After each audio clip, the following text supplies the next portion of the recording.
नाशिक कोर्टाने काढलेल्या अटक वॉरंटची प्रत नाशिक पोलिसांना आता प्राप्त झालेली आहे। कायदेशीर प्रक्रिया पूर्ण झाल्यानंतर पोलीस पुढची कारवाई करणार आहेत।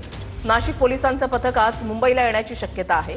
उद्या कोकाटेंच्या याचिकेवर कोर्टामध्ये सुनावणी होणार आहे। अजित पवारांच्या राष्ट्रवादीचे आमदार राजू कारेमोरेंना कोर्टाने तंबी दिली आहे। 2021 मधील पोलिसांना शिवीगाळ प्रकरणी कारेमोरेंना तंबी देण्यात आली आहे। राजू कारेमोरेंनी तुमसरमधील पोलिसांना शिवीगाळ केल्याचा आरोप आहे।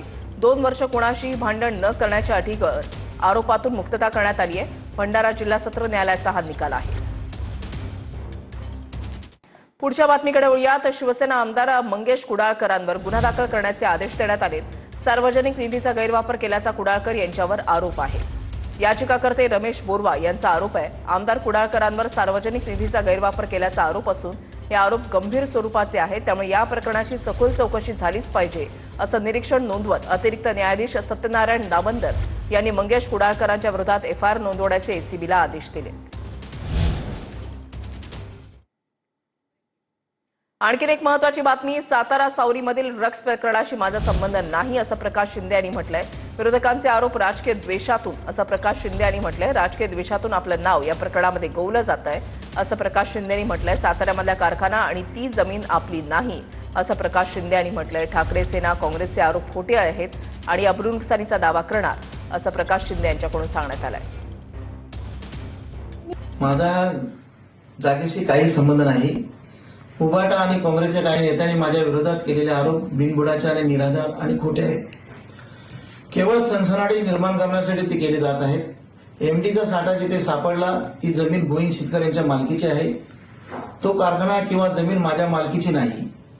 ती जमिनीशी माझा कोणताही संबंध नाही। माझ्या मालकीच्या कोणत्याही जागेवर छापा टाकलेला नाही। जिथे छापा पडलाय ती जमीन जमिनीपासून 2.5 ते 3 किलोमीटर आहे। माझ्या जमिनीचा सातबारा 17/1 या क्रमांकाचा आहे। ही सातबारा आहे। सुषमा अंधारे यांनी प्रकाश शिंदे यांच्यावर गंभीर आरोप केले आणि त्याच्यानंतर आता ही प्रकाश शिंदे यांची महत्त्वपूर्ण प्रतिक्रिया। ठाकरे सेना आणि काँग्रेसचे आरोप हे खोटे आहेत, अब्रू नुकसानीचा दावा ठोकणार असं प्रकाश शिंदे यांच्याकडून सांगण्यात आलेलं आहे। ड्रग्स प्रकरणाशी माझा संबंध नाही असं प्रकाश शिंदे यांनी म्हटलेलं आहे। सातारा ड्रग्स प्रकरणामध्ये ठाकरे गटाच्या उपनेत्या सुषमा अंधारेंनी मोठा आरोप करत या प्रकरणी एकनाथ शिंदेंवर निशाणा साधलाय। साताऱ्यामध्ये नेमकं काय घडलंय पाहूयात।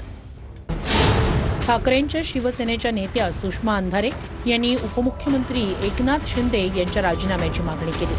साताऱ्यातील सावरी गावात मुंबई पोलिसांनी छापा मारून ड्रग्ज जप्त केलं होतं।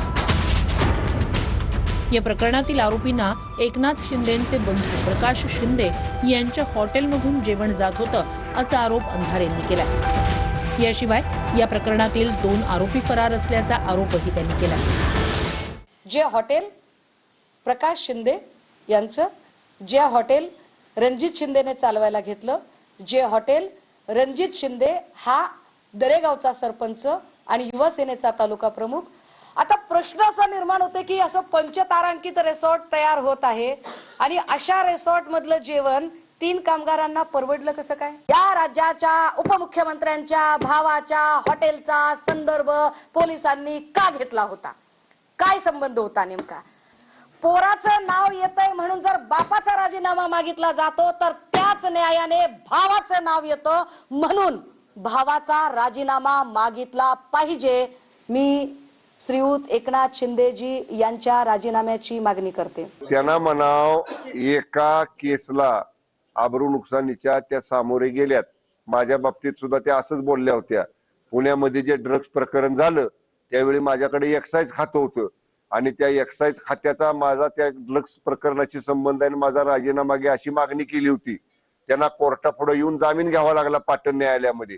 तसलं बेछूट आरोप त्यांना म्हणाव काय करू नका। आदरणीय शिंदे साहेबांच्यावर नाहक दुसऱ्या अशा अब्रू नुकसानीच्या दाव्याला त्यांना सामोरं जावं लागेल। ज्या शेडमध्ये ड्रग्ज सापडलं ते शेड गोविंद शिंदकर यांच्या मालकीचे। या शेडची चावी ओंकार डिगे नावाच्या व्यक्तीकडे होती। या ओंकार डिगेला अटक करून सोडून देण्यात आले। या ठिकाणी कायम सय्यद, हाजिबुल इस्लाम, खलील रहमान या व्यक्ती राहत होत्या। या 3 व्यक्तींना आसाममधून कुणी आणलं। या 3 लोकांना जेवण हे प्रकाश शिंदे यांच्या हॉटेलवरून जात होतं। प्रकाश शिंदे हे उपमुख्यमंत्री एकनाथ शिंदे यांचे बंधू आहेत। आत्मजित सावंत या पोलीस अधिकाऱ्यानं या शेडवर कारवाई केली। यावेळी रणजित शिंदे नावाचा व्यक्ती तिथून फरार झाला। रणजित शिंदे युवा सेनेचा तालुका प्रमुख असून शिंदेंच्या दरेगावचा सरपंच आहे। या ड्रग्ज प्रकरणात सातारा पोलीस अधीक्षक तुषार दोशी यांनी माहिती लपवली आहे असे अनेक आरोप सुषमा अंधारे यांनी केले। पण जी मी माहिती घेतली त्यानुसार हा 75 लाख रुपये किमतीचा हा रस्ता बांधलेला आहे। हे विशेष आहे की बघा, इथे एकही गाव दिसत नाही, इथे घर नाहीये, इथे लोकवस्ती नाहीये, इथे वर्दळ नाहीये, इथे कुठेही माणसं राहत नाहीत। मग 75 लाख रुपये किमतीचा रस्ता इकडे का दिला? हे सिमेंट कॉन्क्रीटचा रस्ता का बांधला इथे? हे फार विशेष आहे की हा सिमेंट कॉन्क्रीटचा रस्ता का बांधला? जर इकडे एकही माणूस नाही, गाव नाही, घर नाही, वर्दळ नाही, तर या शेडला जोडणारा रस्ता का केला गेला? अजूनही रणजित शिंदे फरार कसा होऊ शकतो आणि ओंकार डिगेला ताब्यात घेऊन का सोडून दिलं? MH 46 BO 2828 ही गाडी कुणाची आहे? गाडी तुम्ही शोधा।